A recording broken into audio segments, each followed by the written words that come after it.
Hello बच्चों। तो आप सब लोगों की विज्ञान की पढ़ाई कैसी चल रही है? Yes, I am talking about science. आपकी साइंस की पढ़ाई कैसी चल रही है? तो आज आपकी पढ़ाई शुरू करते हैं साइंस की। और ये जो पहला चैप्टर है इसका नाम है भोजन कहाँ से आता है। ये भोजन वही है जो खाना हम लोग खाते हैं अपने ब्रेकफास्ट में, लंच में, डिनर में, है ना। तो हम सब लोगों को एनर्जी के लिए भोजन की ज़रूरत होती है ना। We need food. तो ये भोजन आता कहाँ से है? तो जो बच्चे बिहार बोर्ड से पढ़ाई कर रहे हैं और उनका क्लास 6 है तो उनकी किताब है विज्ञान भाग 1। उसी का पहला चैप्टर आज मैं डिस्कस कर रहा हूँ जिसका नाम है भोजन कहाँ से आता है। तो आइए आज हम पता लगाएं कि मनुष्य एवं जीव जंतु किस प्रकार का भोजन खाते हैं तथा भोजन के कौन कौन से स्रोत हैं। स्रोत का मतलब है यहाँ पर सोर्स। तो जैसे पहला टॉपिक है कि विभिन्न खाद्य पदार्थ, different kinds of food items. Okay, तो एक छोटी सी एक्टिविटी आपको करनी है कि आपने और आपके मित्रों ने कल पूरे दिन में क्या क्या खाया था। विद्यालय में अपने दोस्तों से उन खाद्य पदार्थों की जानकारी प्राप्त कीजिए जो वे पूरे दिन खाते हैं। और अपनी नोटबुक में ये जो टेबल नंबर 1 है, तालिका नंबर 1, हम क्या खाते हैं उसके हिसाब से एक कॉलम में विद्यार्थी या दोस्त का नाम लिखिए और दूसरे कॉलम में दाईं तरफ पूरे दिन में खाए गए विभिन्न खाद्य पदार्थों का नाम लिखिए। अपने भोजन में हम अनेक प्रकार की चीज़ें खाते हैं जिन्हें हम खाद्य पदार्थ कहते हैं।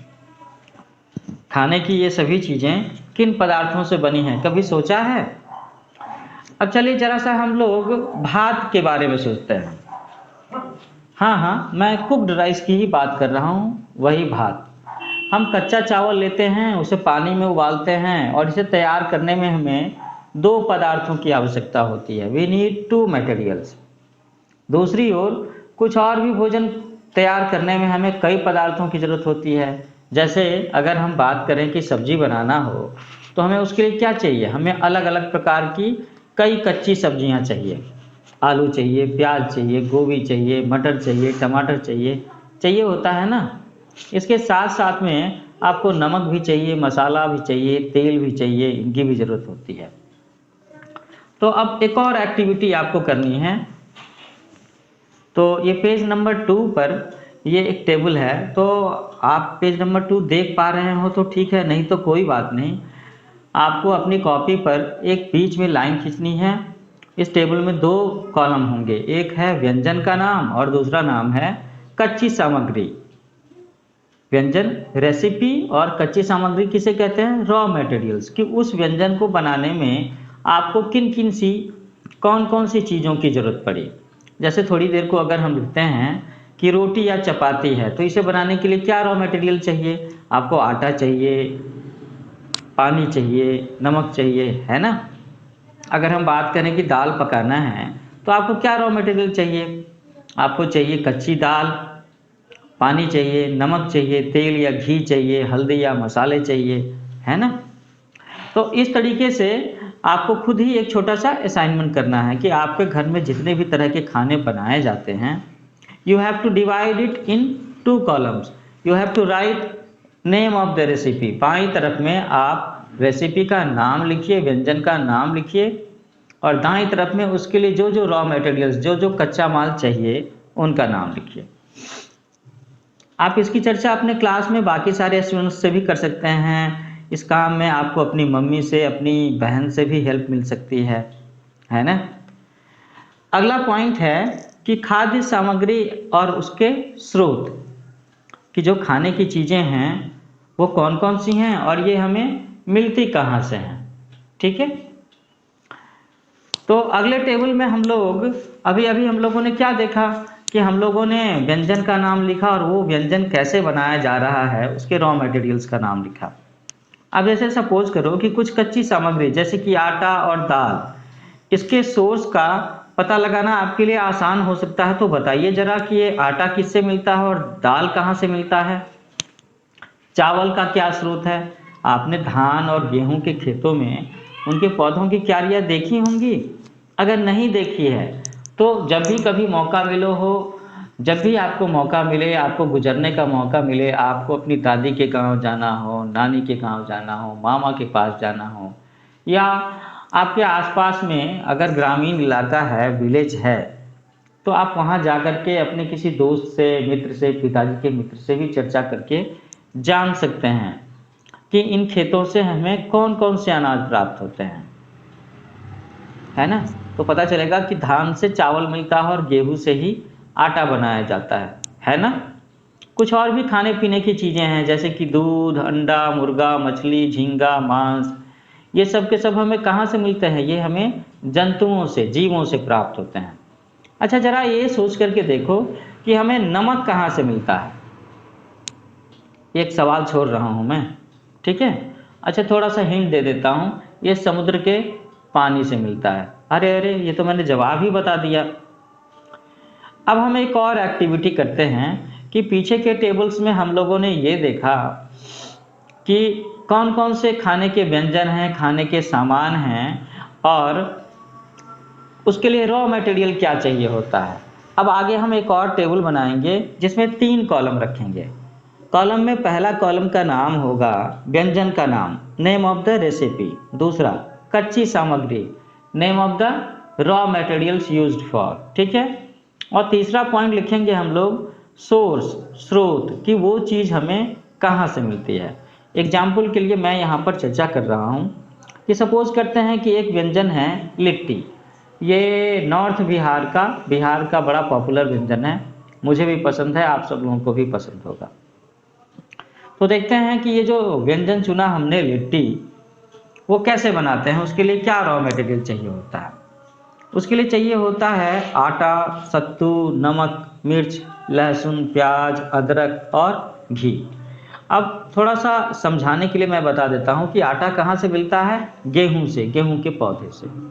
तो अब आपको सोचना है कि सत्तू कहाँ से मिलता है। एक और बता दूँ तो ये चने की दाल से। अब आगे की चीज़ें आपको खुद ही सोचनी है और लिखनी है।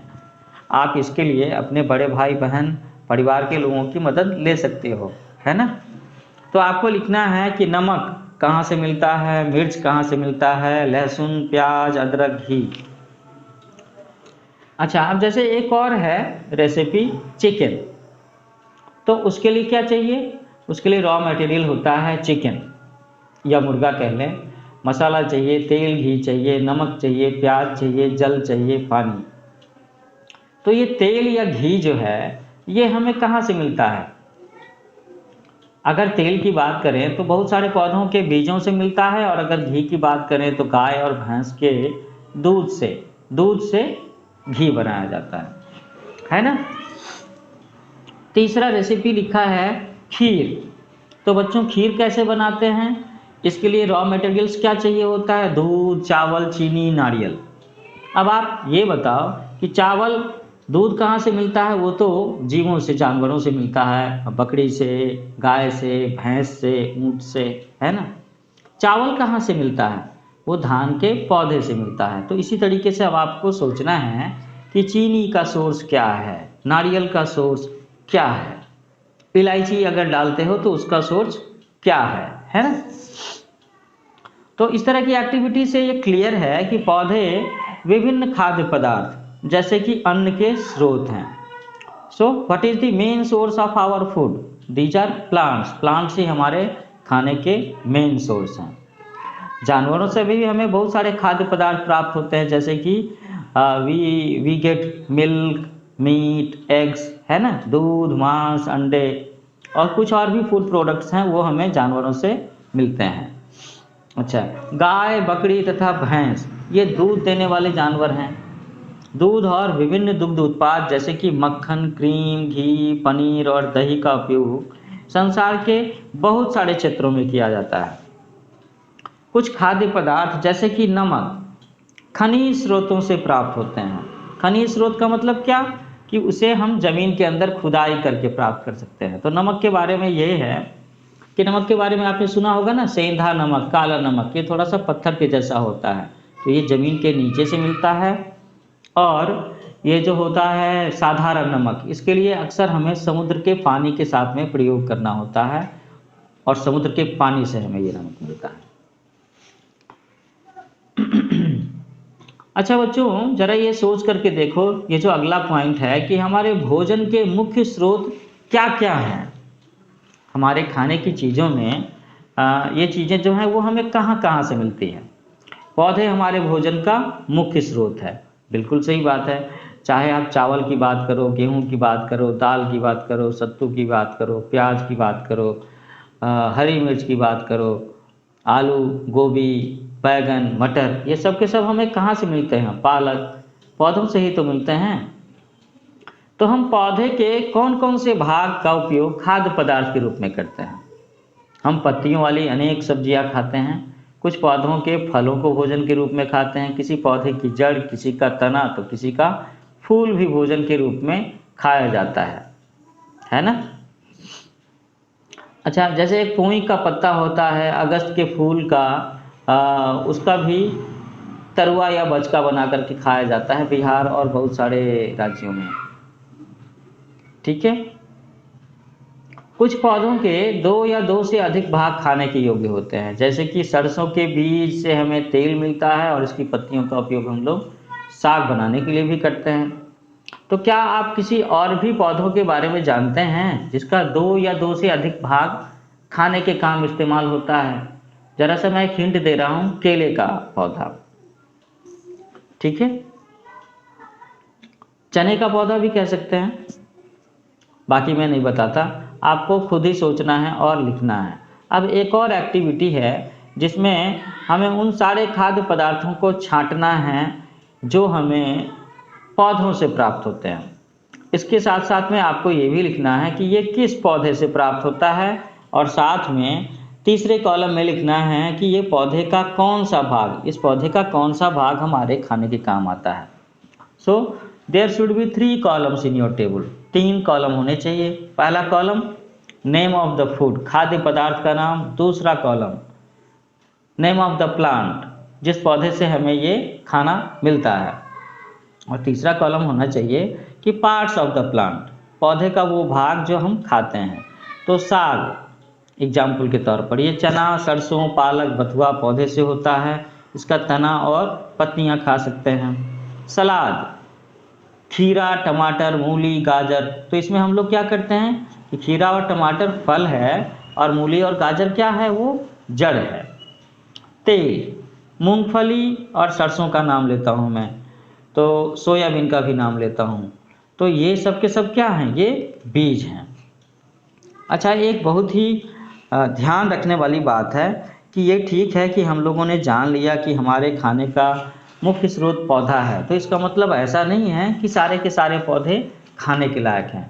तो जिसके बारे में आप जानते हो, जिसके बारे में आपके टीचर्स ने, पेरेंट्स ने बताया हो, उसी पौधे के उस भाग को आप खाने के लिए इस्तेमाल करें। ऐसा नहीं करना है कि किसी भी अनजान पौधे के किसी भाग को खाने की कोशिश करनी है। अब हम लोग फिर से एक एक्टिविटी करते हैं कि मूंग और चने के कुछ सूखे बीज ले लीजिए।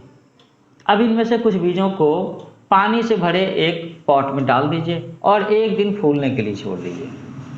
अगले दिन पानी को पूरी तरह से निकाल देना है और बीजों को एक गीले कपड़े में लपेट करके एक ओर रख देना है। ध्यान रखना है कि गीले कपड़े में लपेटना है। ठीक है। अब 1-2 दिनों के बाद में आप देखोगे कि इसमें एक छोटी सी सफ़ेद वाइट कलर का कुछ बाहर सा निकला हुआ दिख रहा है, उस कपड़े के बाहर भी दिख रहा है या उस बीज के साथ में चिपका हुआ सा दिख रहा है। तो एक्चुअली में ये क्या है? ये वही चीज़ है जिसे हम अंकुर कहते हैं। तो अब ये जो बीज हैं, ये जो मूंग और चने के बीज थे, वो अंकुरित हो गए और इस छोटी सी सफ़ेद संरचना को, इस सफ़ेद स्ट्रक्चर को ही हम लोग अंकुर कहते हैं, स्प्राउट्स कहते हैं, SPROUTS। तो इस तरीके से मैंने आपको ये भी सिखा दिया कि अगर हमें मूंग और चने का स्प्राउट्स तैयार करना है तो कैसे कर सकते हैं। क्या करना है? पहले इनके बीजों को पानी में भिगो करके रखना है, पानी हटा देना है, फिर इसे गीले कपड़े में लपेट करके और कमरे के उस हिस्से में रख देना है जहाँ पर हल्की रोशनी हो, कम गर्मी हो। अच्छा, एक और बात ध्यान देने की है कि ये जो अंकुरित बीज होते हैं, ये स्वास्थ्य के लिए बहुत ही फ़ायदेमंद चीज़ होते हैं। इसमें बहुत सारा प्रोटीन, विटामिन और नेचुरल फाइबर के सोर्स होते हैं ये। अब अंकुरित बीजों को सावधानी से धो करके आप इन्हें खा सकते हैं। इन्हें उबाल करके भी खा सकते हैं और कभी कभी इसमें कुछ मसाले मिला लेने से, जैसे कि काला नमक, थोड़ा सा मिर्ची का पाउडर, थोड़ा सा नमक, थोड़ा सा प्याज, तो ये बहुत बढ़िया सलाद बन जाएगा, एक बहुत बढ़िया नाश्ता बन जाएगा, एक स्वादिष्ट ब्रेकफास्ट बन जाएगा। क्या आप जानते हैं उसमें नींबू भी निचोड़ सकते हैं हम लोग, हरी मिर्ची भी डाल सकते हैं। अच्छा बच्चों, क्या आप जानते हो कि ये शहद, हनी, ये कहाँ से आता है या कैसे बनता है? क्या आपने कभी मधुमक्खी का छत्ता देखा है जहाँ बहुत सी मधुमक्खियाँ भिनभिनाया करती हैं? मधुमक्खियाँ फूलों से मकरंद, मीठा रस लेकर के इकट्ठा करती हैं और इसे अपने छत्ते में जमा करती हैं। फूल और उनके मकरंद वर्ष के कुछ ही समय में अवेलेबल होते हैं। उस समय में ना, जब पौधों पर फूल आते हैं, जैसे ये जो फरवरी मार्च का महीना है, इस समय में आम के पेड़ों पर, लीची के पेड़ों पर मंजर आए हुए हैं। तो यहाँ पर भी आप बहुत सारी मधुमक्खियों को भिनभिनाते हुए देख सकते हो। तो हमारे कहने से तो ये लगता है कि वो भिनभिना रही हैं, बस क्या कर रही हैं, एक्चुअली में वो बहुत बड़ा काम कर रही हैं। वो अपने लिए भोजन इकट्ठा कर रही हैं और उन्हीं का भोजन वो शहद है जिसे हम भी इस्तेमाल करते हैं। तो मधुमक्खियाँ इस मकरंद को, इस मीठे रस को जमा करती हैं, अपने छत्ते में जमा करती हैं। फूल और उनका ये जो मकरंद है, ये फूलों के खिलने के समय में, मंजर के समय में होता है। तो हमारे यहाँ बहुत सारी फसलों के लिए, फसल मेरा मतलब है कि फल, आम और लीची में ये फरवरी मार्च में होता है, अभी के समय में। जैसे मैं आज 1 फरवरी को ये लेक्चर रिकॉर्ड कर रहा हूँ। मधुमक्खियाँ मकरंद को अपने पेट में एक एंजाइम की सहायता से पचाकर शहद बना लेती हैं और यह शहद फफूंद, बैक्टीरिया लगकर खराब नहीं होता। ये बड़ी ही स्पेशल बात है। मधुमक्खियाँ इस शहद का भंडारण कर लेती हैं ताकि पूरे वर्ष इसका उपयोग किया जा सके। हम ऐसे छत्तों में मधुमक्खियों द्वारा भंडारित भोजन का शहद के रूप में उपयोग करते हैं। तो एक्चुअली में वो शहद मधुमक्खियाँ अपने भोजन के लिए बनाती हैं, लेकिन हमारे लिए भी वो बहुत फ़ायदेमंद चीज़ है। तो कई बार हम उसके छत्ते से शहद निकाल करके खुद इस्तेमाल करते हैं। अच्छा बच्चों, कभी सोचा है कि ये जानवर क्या क्या खाते हैं? उन्हें भी तो भूख लगती है, they are living things also. तो क्या आपके घर में कोई ऐसा पालतू पशु है, जैसे कि कुत्ता, बिल्ली, भैंस, गाय या बकरी, जिसकी आप देखभाल करते हो? तब तो आपको इस चीज़ की भी जानकारी जरूर होगी कि ये पालतू जानवर क्या क्या खाता है और बाकी सारे जानवर क्या खाते हैं। जैसे कभी गिलहरी के बारे में, कबूतर, छिपकली, इन चीज़ों को देखा है। ये कई बार छोटे छोटे कीड़े मकोड़ों को भी खाते हैं।